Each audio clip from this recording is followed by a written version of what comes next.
Ata ozali vili Ata. Les Congolaises et les Congolais, d'ici, d'ailleurs et de partout,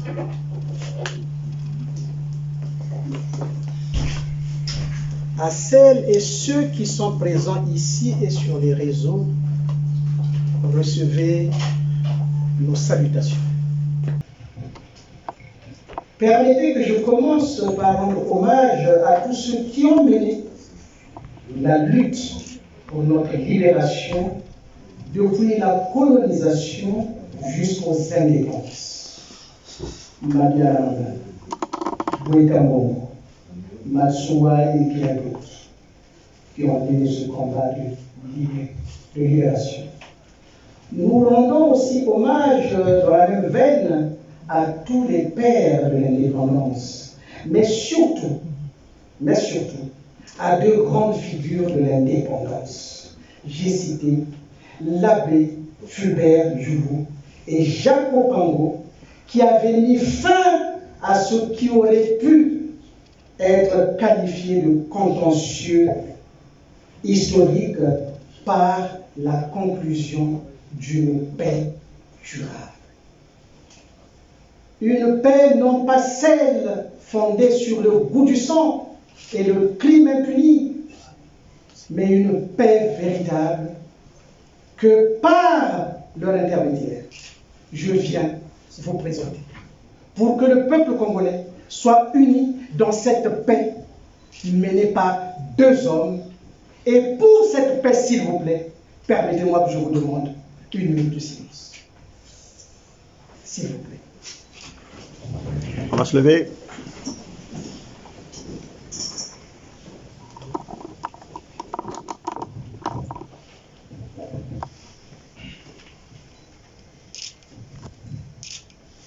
Merci. Peuple du Nord, peuple du Centre, peuple de l'Est ou de l'Ouest, peuple du Sud, recevez la paix que vous transmet Jacques Opango et la paix Fulbert. Mes hommages à toutes ces âmes parties tôt qui a continué à endeuiller notre pays. Il s'agira de Matsokota, Matsuebe, Poabo, Kinganga, Diawara, que je n'ai pas connu, j'étais trop jeune certainement, ou je n'étais pas encore né. Hommage aux âmes de ces grands hommes, Marien Wabi, le cardinal Emilenga, Massamba Deba, Ansou, Kikadidi, Kimwalankaya et les 12 conjurés innocents désignés comme coupables par un seul individu, M. Sassou Nguesso. Hommage à tous ceux qui ont péri sous toute forme de justice. Je peux évoquer Ikongono, les événements de 92, de 93, de 97, de 98 et 2000. Hommage à toutes les âmes qui ont perdu la vie au cours des explosions du 4 mars 2012, où on va accuser un innocent pour pouvoir supporter ses crimes. J'ai cité le colonel Marcel Soupe. Toutes ces âmes, s'il vous plaît, réclament justice. Enfin, toute ma reconnaissance à tous les dévanciers qui se sont battus et qui continuent à se battre pour évincer ce régime. Et quelles que soient les erreurs ou pas, nous devons reconnaître qu'au moins, ils ont eu cette aptitude à vouloir mettre fin à ce régime.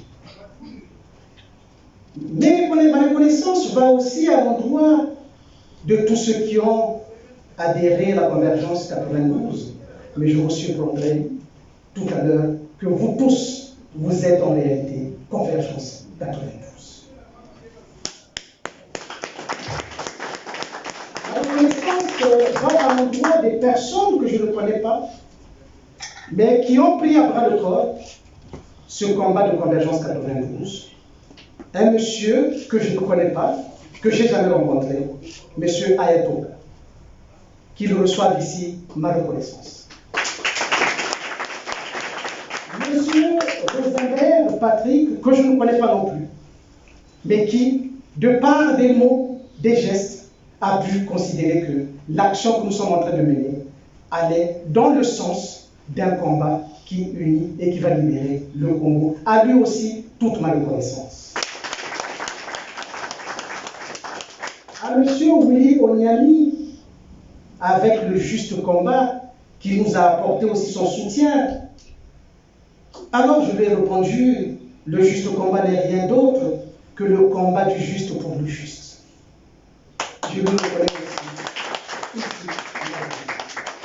Enfin, ma reconnaissance aussi envers un des monuments de notre droit et qui a inspiré certainement notre chemin, Maître Mbemba Jean-Martin, qui, je pense que vous l'avez suivi, a enfin parlé de l'affaire du 18 mars 1977. À vous tous partout, présents ou pas, mais qui pensent que ce Congo souffre tellement et qu'il est temps qu'aujourd'hui qu'on mette fin. C'est ainsi que je me suis permis, à travers ce meeting, qui doit être le commencement et la proclamation, et je le dis à haute et intelligible voix, la fin du régime Sassou.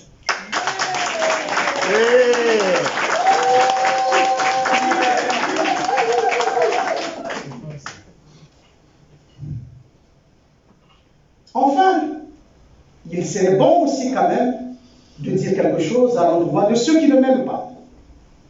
Mais je me tiendrai pour payer de ma créance s'ils ne m'aiment pas. Ils aiment au moins la République. Et ça va nous converger, quand bien même ils ne m'auront pas aimé, puisque la République, c'est la gouvernance par la loi. Et la République doit être colonisée par la loi, et je me tiendrai pour payer. Si jamais ne m'aiment pas, ils aiment au moins la République, fondée sur la loi.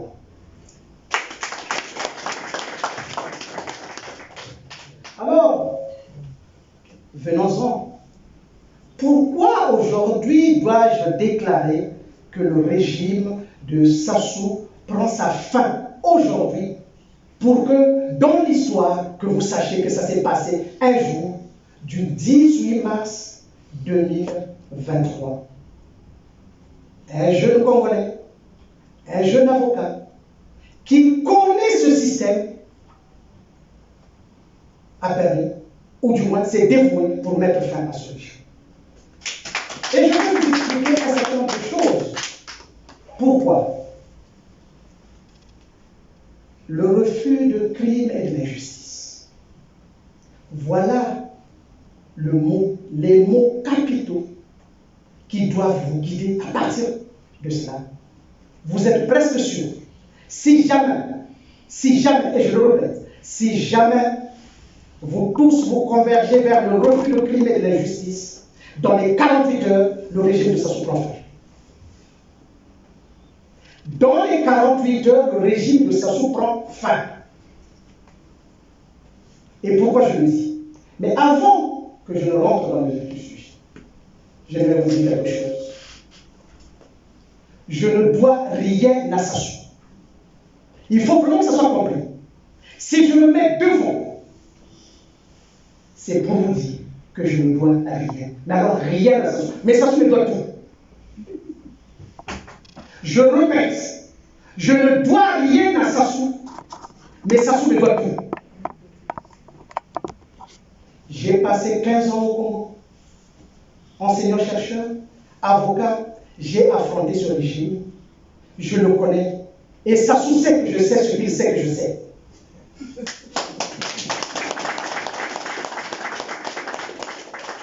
Et donc, s'il vous plaît, sur le ring, si juste là vous n'avez pas réussi, non pas parce que vous n'étiez pas intelligent, non, c'est pas ça. C'est parce qu'il a manqué une chose, l'organisation. D'où l'équation. Comment est-il possible que le plus petit nombre puisse faire le plus grand mal au plus grand nombre? Voilà la réponse à la question de la survivance du régime de Sassou. Si vous arrivez à solutionner cette équation, ce régime ne fera pas 48 heures. Or, vous êtes la solution à cette équation.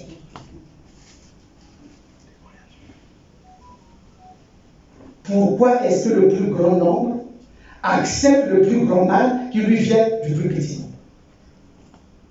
Mais la réponse, vous l'avez. Ça se résume à quoi? A, on a peur. Mais si vous avez peur, évidemment, quelque part ça peut paraître logique, mais en réalité, vous avez peur de vous-même. Vous n'avez pas peur de Sassou, mais vous avez peur de vous-même. Et je vais vous faire la démonstration. Et donc, je disais tout à l'heure que je ne dois rien à Sassou, mais Sassou me doit tout. Pourquoi? Mais parce que je suis rentré au cœur du réacteur nucléaire, du système criminel de Sassou, et même les émanations radioactives ne m'ont pas atteint de la corruption. Je le répète, je suis rentré au cœur du système réacteur, au centre du réacteur nucléaire du système criminel de Sassou, mais même les émanations radioactives ne m'ont pas atteint de la corruption. Voilà pourquoi je vous dis, je ne dois rien à Sassou, mais Sassou me doit tout. Aujourd'hui, je peux l'affirmer, Sassou n'a peur de moi. Mais je vais vous le démontrer. Monsieur Sassou, aujourd'hui, pourquoi il y a eu cet échec pour la plupart de ceux qui ont mené ce combat? Mais parce que si vous ne le connaissez pas, comment voulez-vous mener un combat contre quelqu'un que vous ne connaissez pas? Il faut le connaître. Mais si vous ne le connaissez pas, vous ne pouvez pas. Or, allons sur un ring. Sur le ring que nous avons, vous avez Sassou, qui est le poids lourd de tous les crimes confondus au Congo. Il est au centre. Il est le champion du poids lourd de tous les crimes au Congo. Vous lui opposez qui? La loi. La loi. Ah. Il est le poids lourd de tous les crimes au Congo. Il est au ring. Si vous n'avez personne à lui opposer, vous faites comment? Et c'est ça. Aujourd'hui, le poids lourd de la loi, c'est maintenant. Donc le combat aujourd'hui entre Sassou, champion du crime, et Maître Donga, champion de la loi. Je vous pose maintenant la question. Entre le crime et la loi, vous êtes de quel côté? La loi. Si vous êtes côté de la loi, vous avez convergé. Et donc, on fait la convergence vers 92 pour refuser les crimes et les injustices. Les crimes et les injustices ne sont en réalité que le mécanisme par lequel vous refusez de collaborer à l'endroit d'un criminel. Parce que, quelle est la place d'un criminel dans une république? C'est la prison.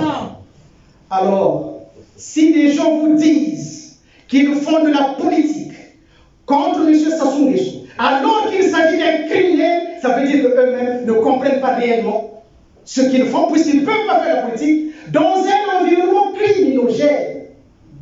C'est impossible. Ils font donc partie de la chaîne alimentaire du crime. Parce qu'on ne peut pas faire de la politique dans un espace, dans un environnement criminogène. Parce que la place d'un criminel, C'est la prison. alors si M. Sassou est un criminel, C'est en prison. sa place est en Prison. Et quand vous allez faire opposition donc à Sassou? Hors la loi. Dans la loi. Non. Mais s'il est en prison, comment pouvez-vous prétendre dire que je fais de la politique et je m'oppose à Sassou alors qu'il va être en prison? Ah. Énigme. Et bien, vous voyez, ce sont ces petits éléments que vous n'avez pas, que mes dévanciers n'ont pas eu, qui permettent aujourd'hui à ce que l'on sache que Sassou est un véritable criminel. Et aujourd'hui, lorsque moi je le dis en connaissance de cause. N'importe qui ne peut pas se permettre de dire que Sassou est un criminel s'il ne dispose pas des éléments objectifs pour pouvoir le traiter de criminel. Absolument. Or, je vais vous dire une chose. Dans les 48 heures, tout ce que je vais dire, dans les 48 heures, si Sassou ne répond pas, si le gouvernement ne répond pas, si le PSD ne répond pas, si tous ceux qui soutiennent Sassou ne répondent pas à la question de savoir est-ce que ce que je dis est faux, ça voudra dire que vous avez là le signal d'un régime qui est affaibli et dans les 48 heures vous le faites partie. Sassou est un criminel, je le dis avec force et je vais vous donner les éléments. Et je vais vous étonner en plus. Vous savez que Sassou déteste la liberté qui lui donne la possibilité, la puissance de tuer. Sassou déteste la liberté qui lui donne la puissance de tuer. Mais il aime la loi pour mieux la détruire. Et oui. Vous savez, si vous n'avez pas affronté, vous ne pouvez pas savoir ça. Je mets ça à votre disposition pour que le peuple se lève. Et il suffit simplement que vous compreniez et que vous mettez en exergue ce que je suis en train de vous dire à partir de la Convergence 92, le refus du crime et des injustices. Vous verrez que ce qui pouvait apparaître comme un combat impossible se réalisera en l'espace de quelques temps ou de quelques heures.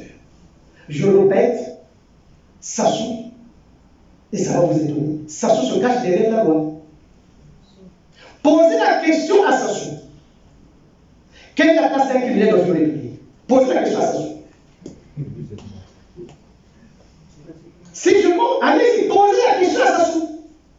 Dites-lui, quelle est la place? Posez la question innocemment. Quelle est la place d'un criminel dans une république? Il vous répondra, c'est la prison. Bien sûr. Donc, il sait ce que c'est que la loi.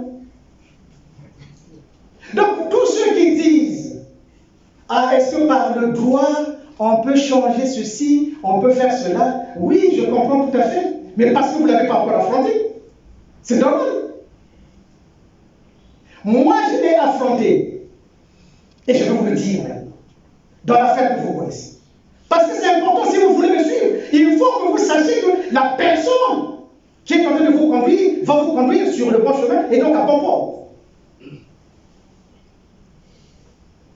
Monsieur Sassou, aux explosions de Mpila, je vais aller vite, je ne serai pas là à vous démontrer comment s'est passé le crime, mais simplement vous démontrer comment est-ce qu'il se cache derrière la loi. Et c'est cela qui est la cause aujourd'hui qui fasse que M. Sassou soit pérennise son pouvoir au cours.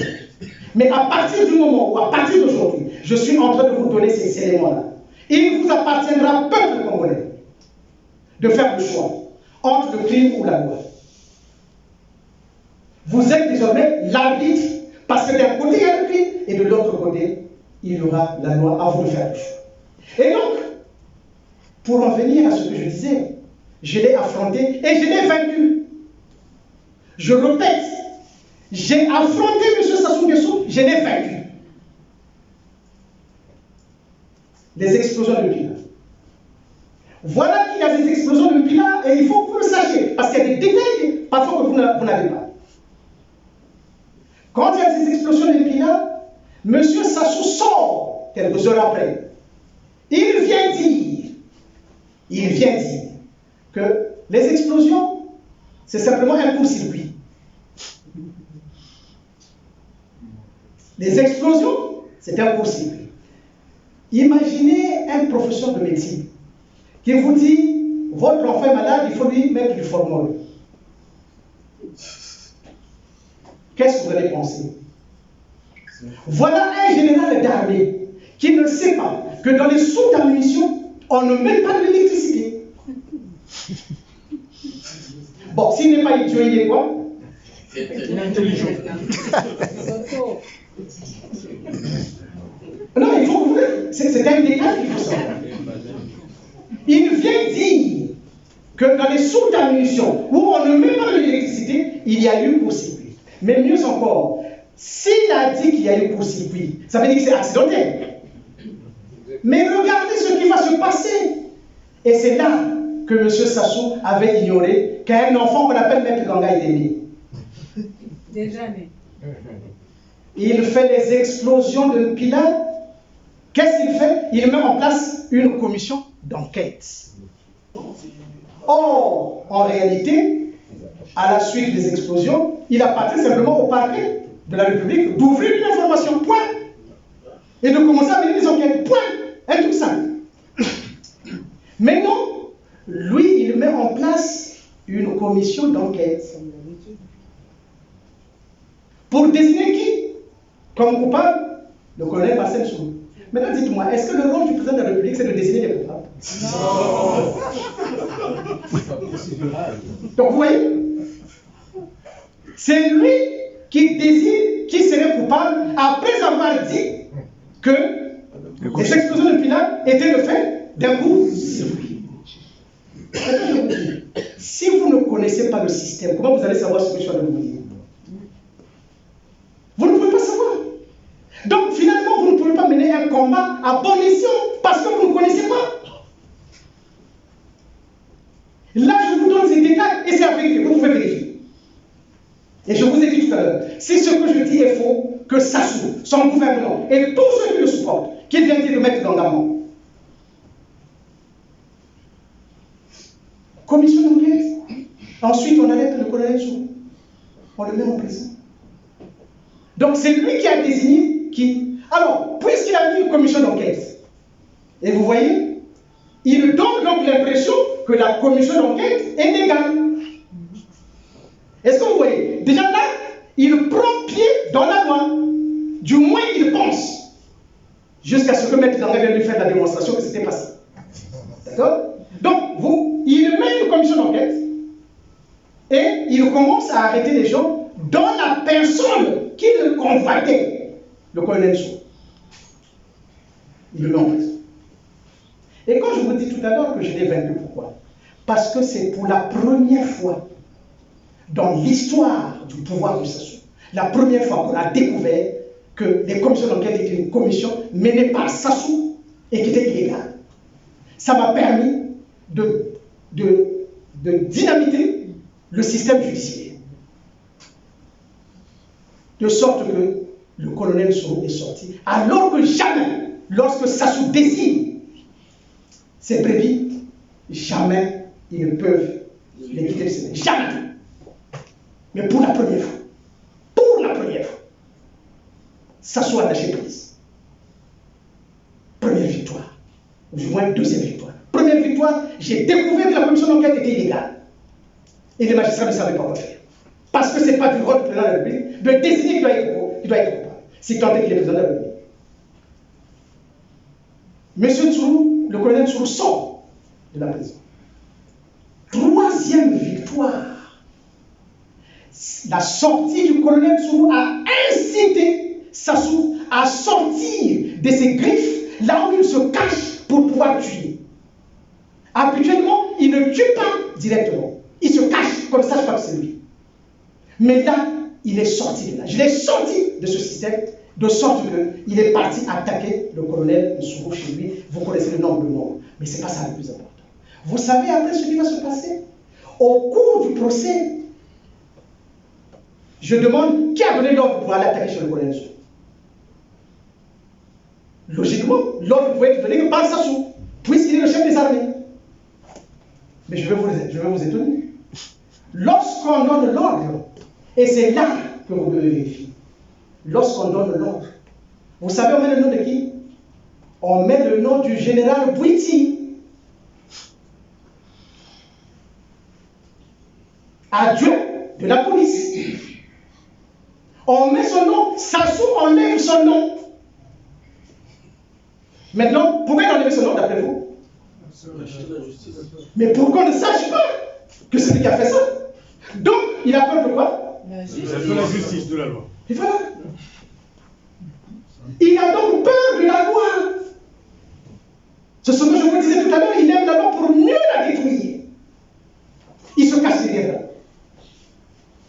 Mais, imaginez cette situation du général Bouiti. Faisons un lien. Si c'était l'affaire Marien Ouabi. Faisons le lien avec l'affaire Marien Ouabi. Que serait devenu Bouiti? On l'aurait exécuté. Est-ce que vous voyez?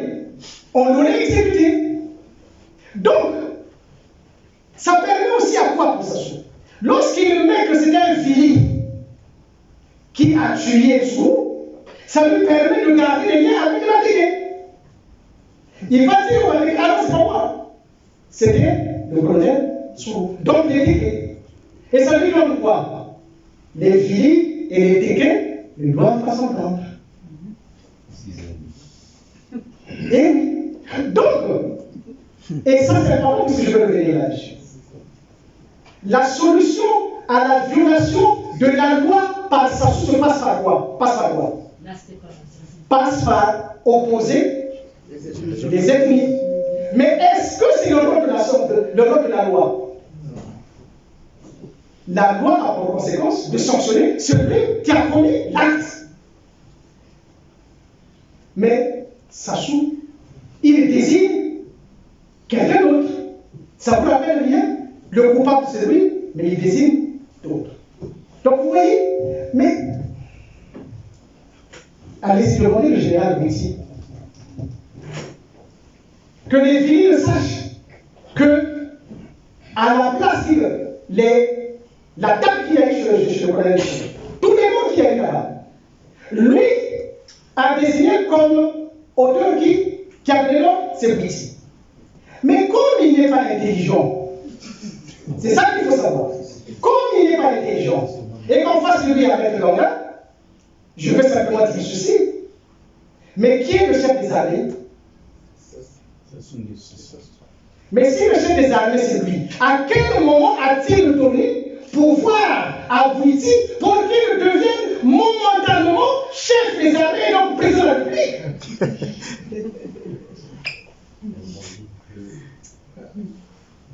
Vous voyez? Mais ça, si vous ne connaissez pas, comment voulez-vous mêler un combat contre ce monsieur? Quand je vous dis, je le connais et je le connais. Et lui, il sait. C'est pour ça que la révolution par le droit s'explique par le fait que Sassou se cache derrière la loi. Et donc, si nous voulons l'évincer, nous devons utiliser le même chemin. Et c'est ça l'avantage de la révolution arabe. Mais, je vais encore m'avancer, c'est que, au cours de tous les crimes qu'il y a eu, d'accord? Parce que c'est cela, il faut que vous arriviez à déchiffrer ce qui se passe. Qu'est-ce qui se passe aujourd'hui? Et ça va justifier votre peur. Lorsque le crime arrive au sommet de l'État, que devient la loi?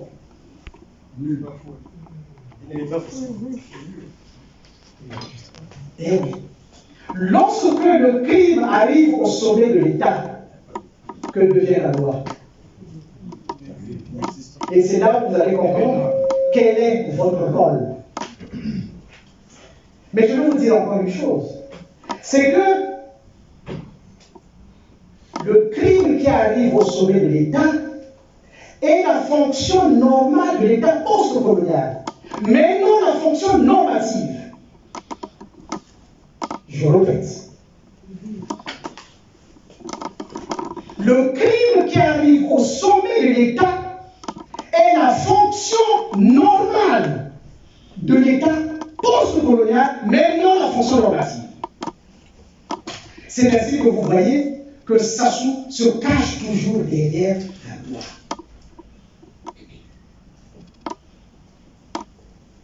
Sassou se cache toujours derrière la loi. Et comment il le fait maintenant? Venons-en à ce qui nous réunit aujourd'hui, le 18 mars 1977. Je vais aller pas à pas.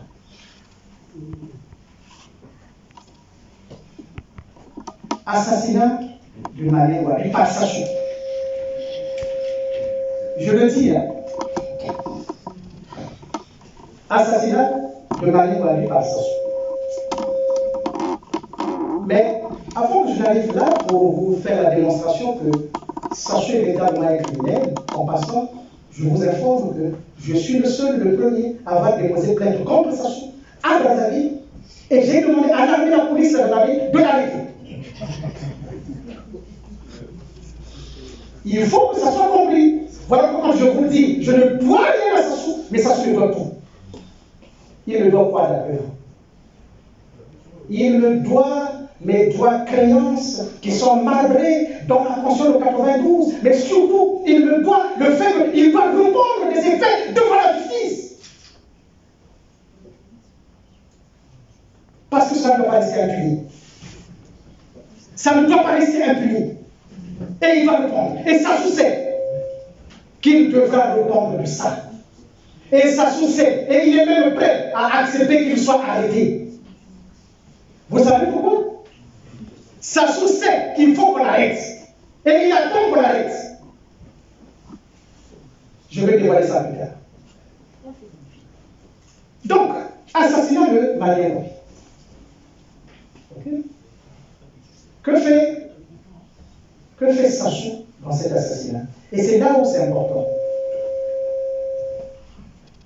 Lorsqu'il assassine Malien Wabi, en toute logique, c'est celui qui a commis l'acte qui doit répondre.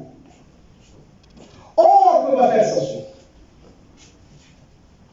Lorsque Malien Wabi est assassiné, en dessous est exécuté. On s'arrête simplement là. On s'arrête là. Que ce soit vrai, que ce ne soit pas vrai, c'est pas grave. En dessous, soi-disant, avait fait l'aveu que c'est lui qui a tué Malien. Prenons simplement cette hypothèse. Sassou avait le droit de tuer en dessous. Est-ce qu'en dessous avait à répondre devant Sassou? Et au nom de quoi il a tué? Eh oui. Au nom de quoi lui pouvait se permettre d'assassiner en dessous? Quand bien même aurait-il dit qu'il a avoué, mais il a avoué devant qui? Sassou est une juridiction? Non. Et alors? Mais alors, en logique dans l'absolu, oui, bon, il a tué, il a avoué, ok. Et les autres crimes s'expliquent par quoi? Par quoi s'expliquent les autres crimes? Puisque en dessous a avoué que c'est lui qui a fait ça, en termes juridiques, on dirait que l'ordre public est établi. C'est-à-dire, on sait qui a commis l'acte et qui a troublé l'ordre public, et donc l'ordre public a été rétabli puisque l'auteur de l'acte a été arrêté ou du moins exécuté, tel que je viens de vous dire. Maintenant, dites-moi pourquoi il y a eu d'autres crimes. Donc, vous voyez? Et c'est là où je vais vous expliquer le pacte qu'il y a, le pacte interne et le pacte externe. L'assassinat de Malien Wabi, du cardinal et de Massamba Deba est le foyer du pacte qui a enseveli le Congo jusqu'à aujourd'hui. Mais aujourd'hui, c'est la date anniversaire, c'est la date où ces esprits-là se sont levés pour se libérer. Aujourd'hui, c'est la libération de ces esprits qui vont se battre puisqu'ils veulent justice.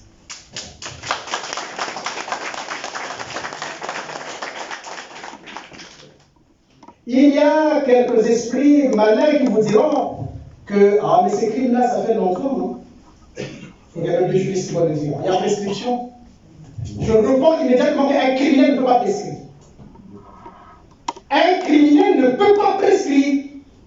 Dans la mesure où ça fait encore au pouvoir, alors que c'est lui le criminel, il avait à répondre lorsque ce crime a été commis. N'ayant pas répondu à ce jour, il ne peut pas prescrire. Donc, M. Sassou reste justiciable des crimes.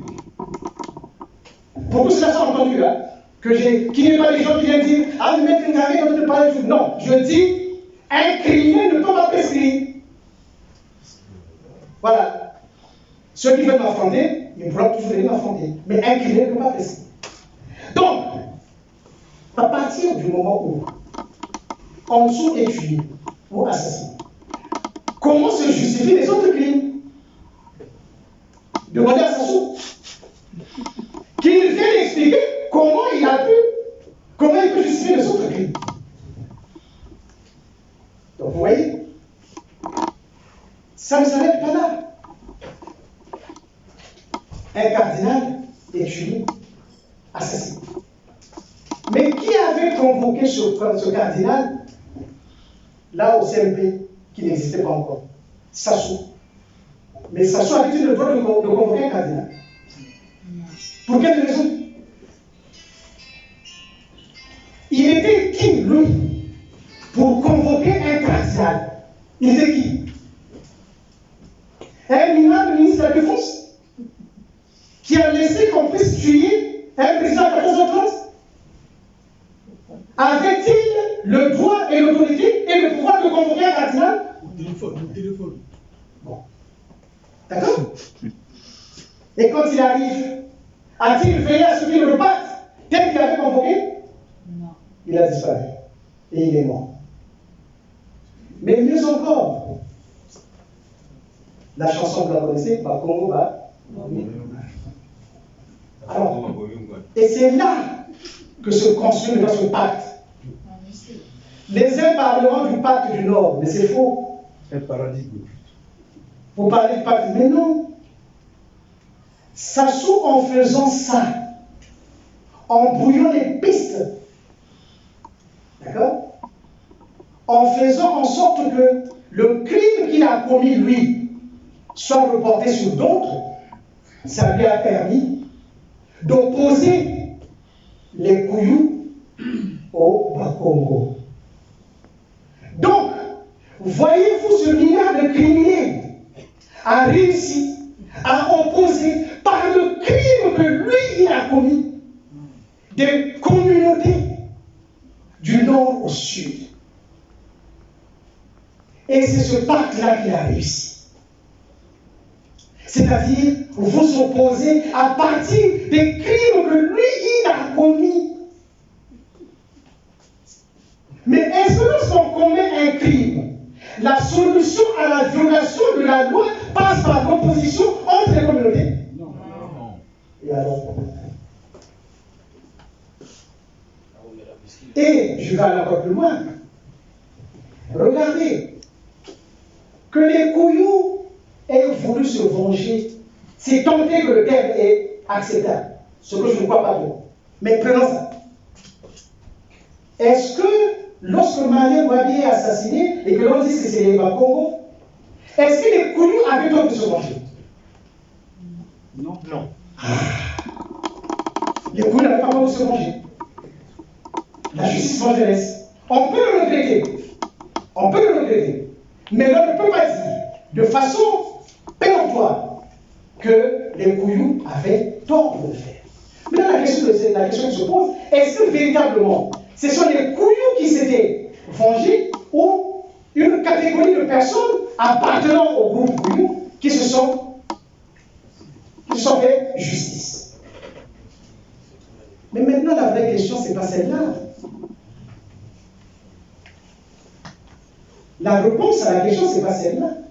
Une fois que les Kouyou, finalement, ont appris que les Bakongo n'étaient pas responsables de ce crime,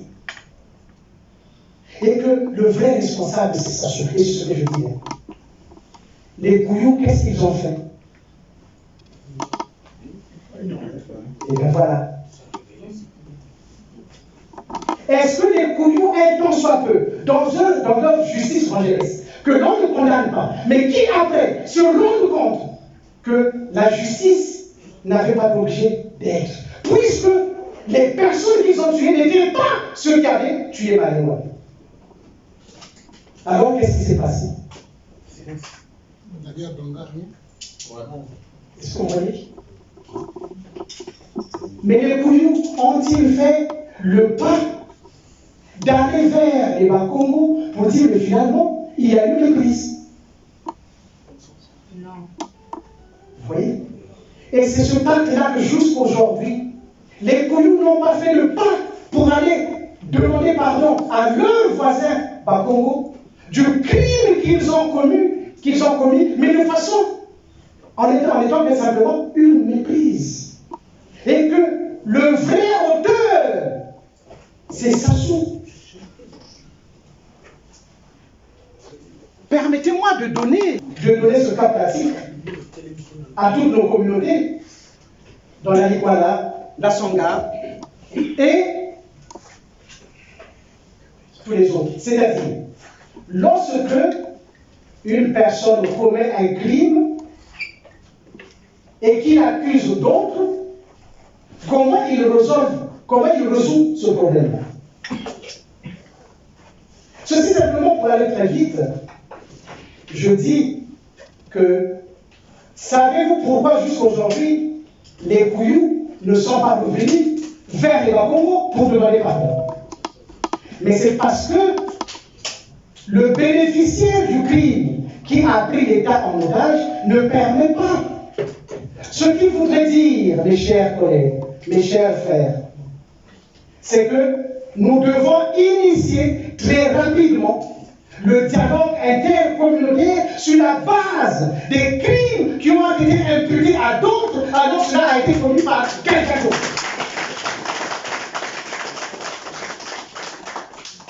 Je fais un appel vibrant. Je souhaiterais que les Kouyous et les Congos se mettent ensemble, dialoguent, échangent pour une justice restaurative. Parce que finalement, les Kouyous ont été mis en erreur par une tierce personne. Pourquoi alors, disons, nous devons ne pas nous dialoguer, nous ne devons pas nous aimer sur la base des crimes commis par un tiers? Est-ce que nous avons le droit de ne pas dialoguer entre nous au motif d'un crime qui n'aurait pas été commis par quelqu'un d'autre? Et donc, je l'appelle, toutes les communautés doivent dialoguer afin que nous fassions en sorte que nous contournons cet État. C'est un État criminel. C'est un État criminel.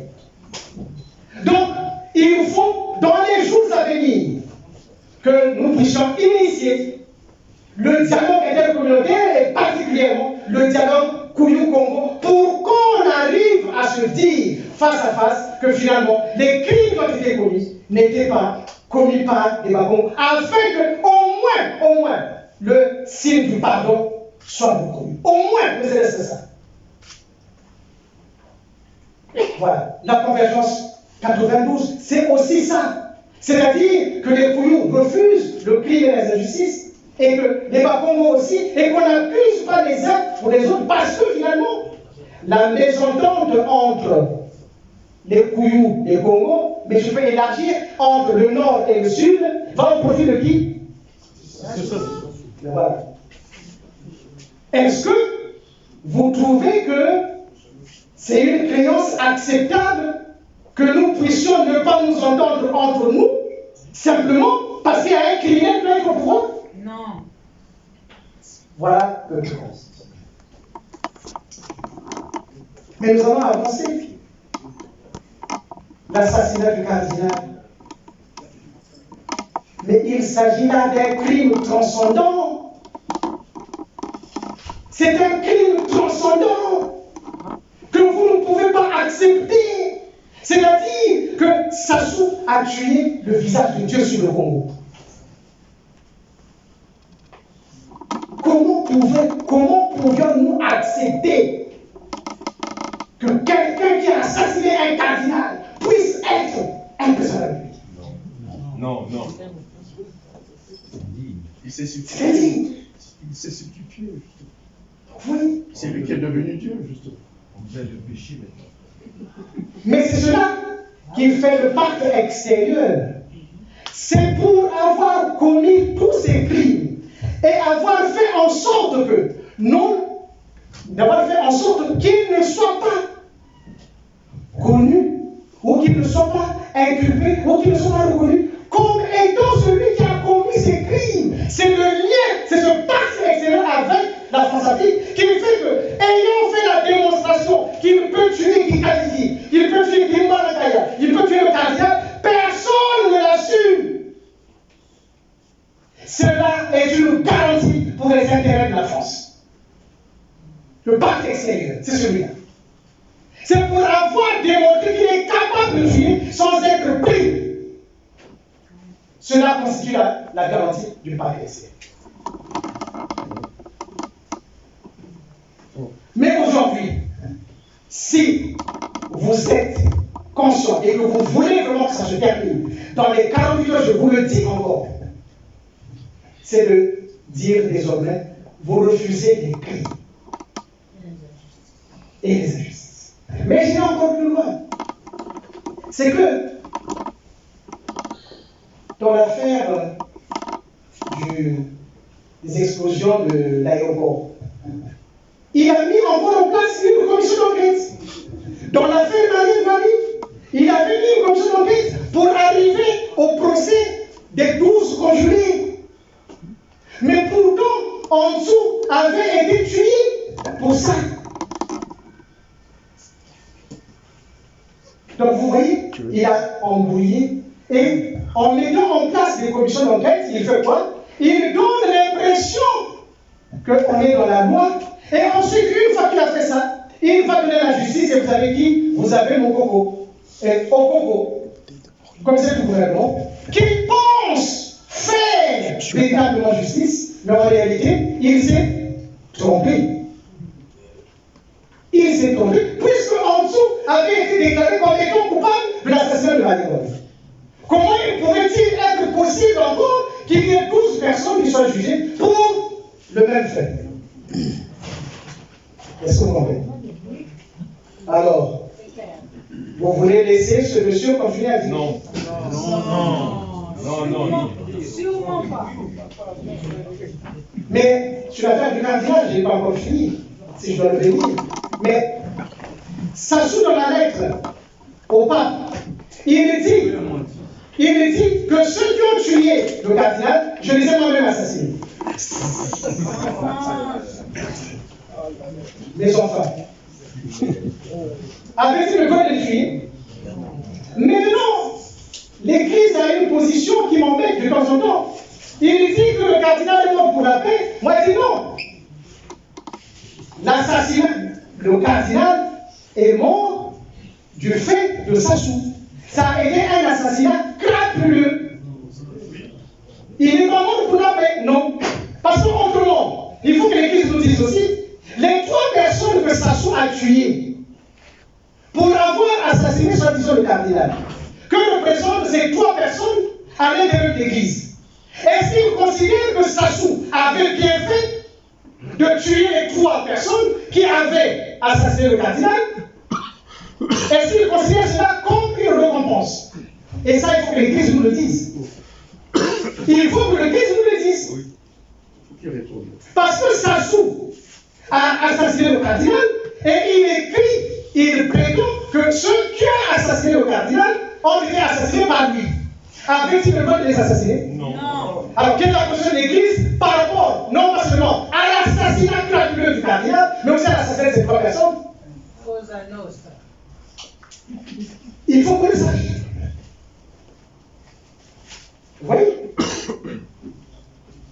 C'est le plus grand criminel en tête d'habitant que nous avons.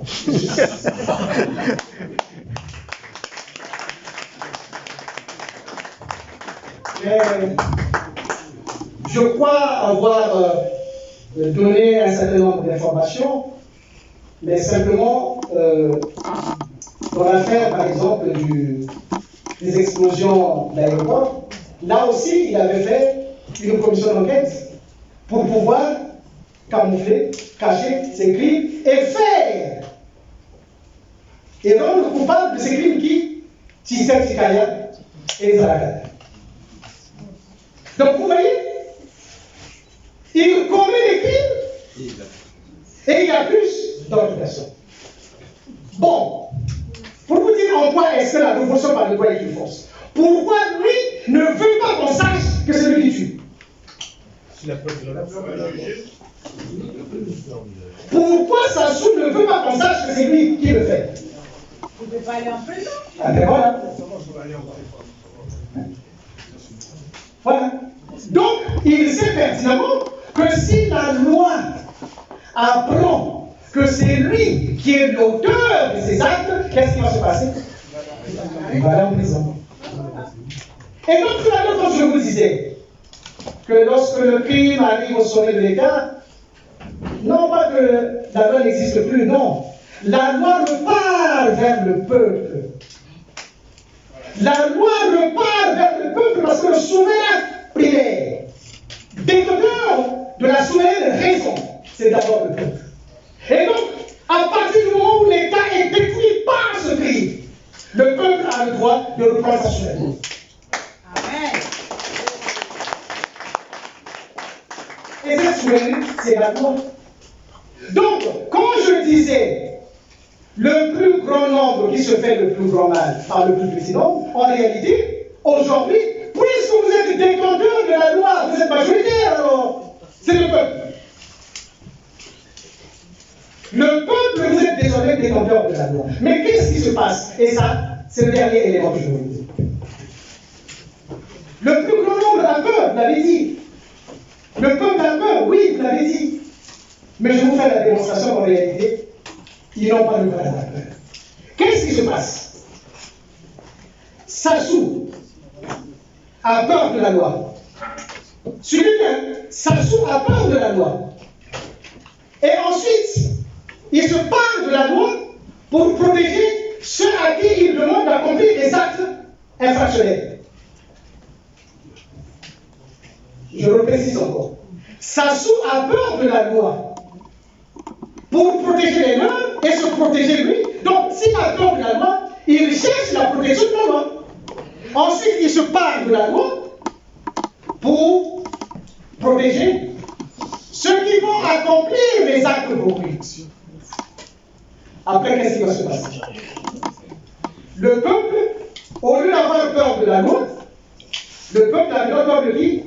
De Sassou. Mais Sassou a peur de qui? Sassou a peur de la loi. Le peuple a peur de qui? De Sassou. Mais la loi, c'est qui? C'est le peuple. C'est le peuple. Mais si c'est le peuple, donc ça a peur de qui? Du peuple. Et alors? Si la loi a recouvré son domaine, c'est-à-dire de prédilection, parce qu'il repart vers les vraies propriétés, donc le peuple, donc en réalité, Sassou a peur, non pas de la loi. La loi, c'est le peuple. Donc le peuple, vous n'avez plus le droit d'avoir peur de Sassou, parce que Sassou a peur de la loi, et ayant peur de la loi, il a donc peur de vous, parce que vous êtes le détenteur de la loi.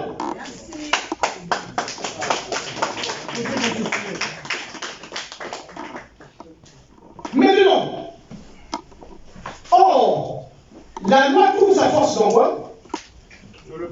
Non, dans la force publique que le peuple délègue à la force publique. Et c'est là le vrai problème maintenant. C'est là le vrai problème. Si le peuple recouvre sa loi, or la loi ne force que s'il délègue une force publique pour pouvoir l'appliquer.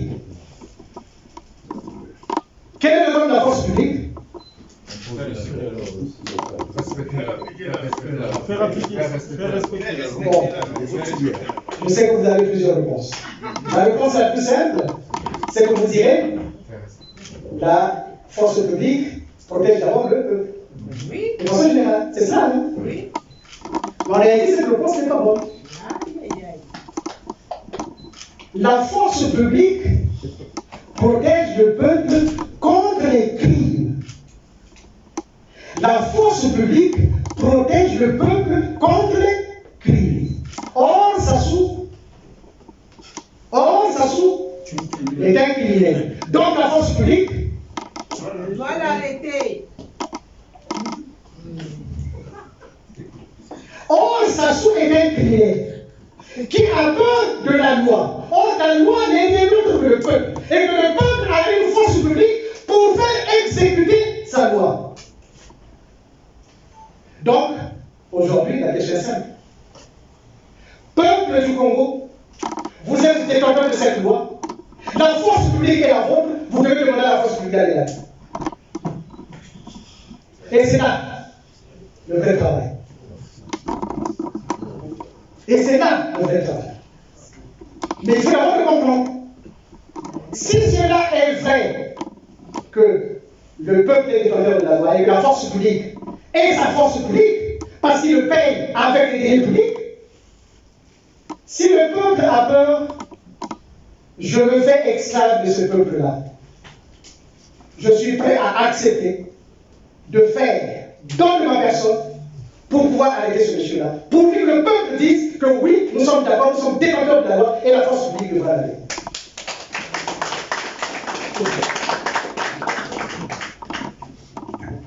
Donc voilà, peuple du Nord, peuple du Sud, de l'Est à l'Ouest. Je voudrais terminer cette allocution où l'on constate, à partir des éléments que nous avons donnés, faire en sorte que ce régime tombe parce que je vous ai donné tous les éléments. Il vous appartient maintenant de faire le choix. Du côté du crime ou du côté de la loi. Si du côté de la loi, sachez que je suis disposé à faire ce parcours avec vous parce que le refus de crime et l'injustice n'est rien d'autre que le renoncement à collaborer à un régime criminel. Si vous collaborez, ça veut dire que vous êtes d'accord avec le régime criminel. Mais si vous ne collaborez pas, ça veut dire que vous êtes du côté de la loi. Et si vous êtes du côté de la loi, la chose est simple. Un, je vous ai indiqué tout à l'heure que tout ce que je viens de dire, que le régime de Sassou dise que Maître Gana ment. Première étape. Constatez par vous-même que tout ce que je viens de vous dire, que le régime de Sassou, le PCT et tous ceux qui gravitent autour de Sassou, qui viennent dire que Maître Gana ment. Deuxième élément, mes frères du Nord et du Sud, doit-on rester vraiment ennemis pour le bénéfice d'un minable criminel? Non. S'il vous plaît, mes frères du Nord, mes frères du Sud, j'ouvre la main grandement. Est-ce que vraiment nous devons cesser de nous entendre au profit d'un minable criminel? Non. Deuxième élément. Troisième élément, le retour à l'ordre constitutionnel. Qu'est-ce qui s'est passé le 5 juin? Le 5 juin, très rapidement, je vais vous donner là aussi des éléments. Sassou a commis un acte à Ouado, acte qui aurait permis à ce qu'il soit interpellé à Ouado. Comment ça se fait qu'il a commis cet acte à Ouado?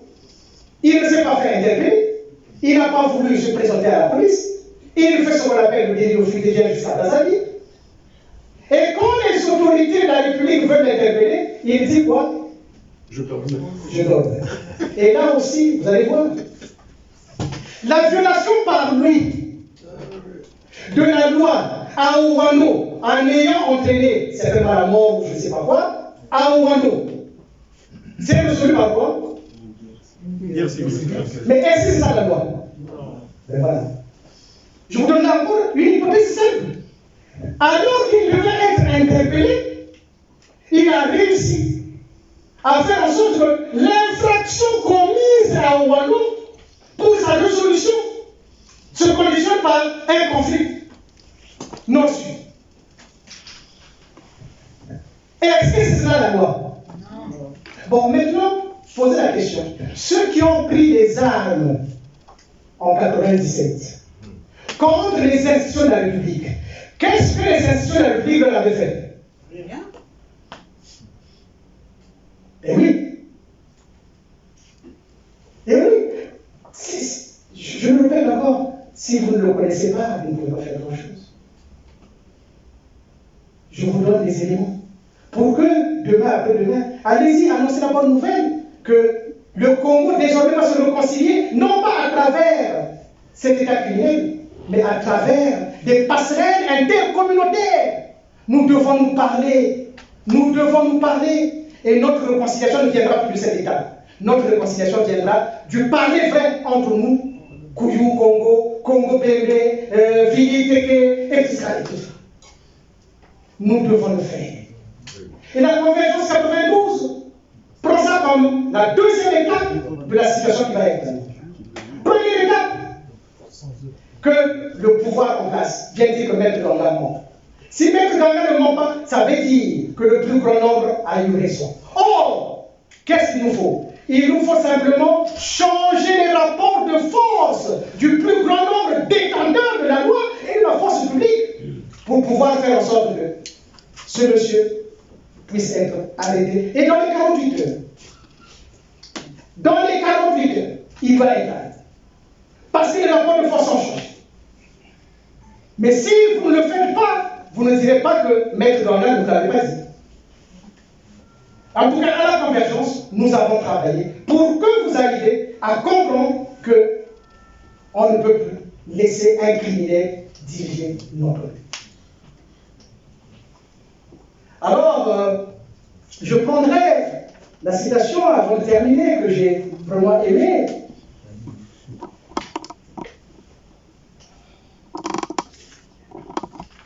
Que dit cette citation?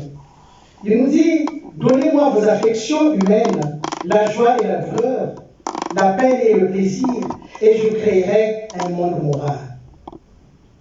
Oui, il manque de la morale et de l'éthique au Congo, puisqu'on peut tuer en vie. Je prônerai non seulement la justice, mon cardinal de la Convergence 92, mais encore la générosité. Entre nous, nord, sud, est, ouest. Quel bel exemple de générosité, si jamais on pouvait le faire. Le patriotisme, la philanthropie et toutes les vertus aimables ou sublimes dans leur pureté et leur exaltation. Et je ne saurais terminer cette allocution, mes chers Congolaises et Congolais, vous dire ceci. De là où je suis, je ne vous trahirai jamais.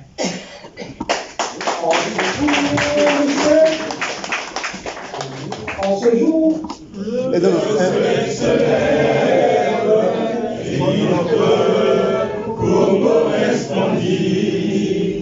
une longue nuit s'achève, un grand bonheur a surgi. Chantons tous avec ivresse le chant de la liberté. Congolais debout fièrement partout, proclamant l'union de notre nation. Oublions ce qui nous divise, soyons tous unis que jamais. Vivons-nous notre devise, unité, travail, progrès. Vivons tous notre devise, unité, travail, progrès. Ata ozali vili, ata mongala, ata mokongo,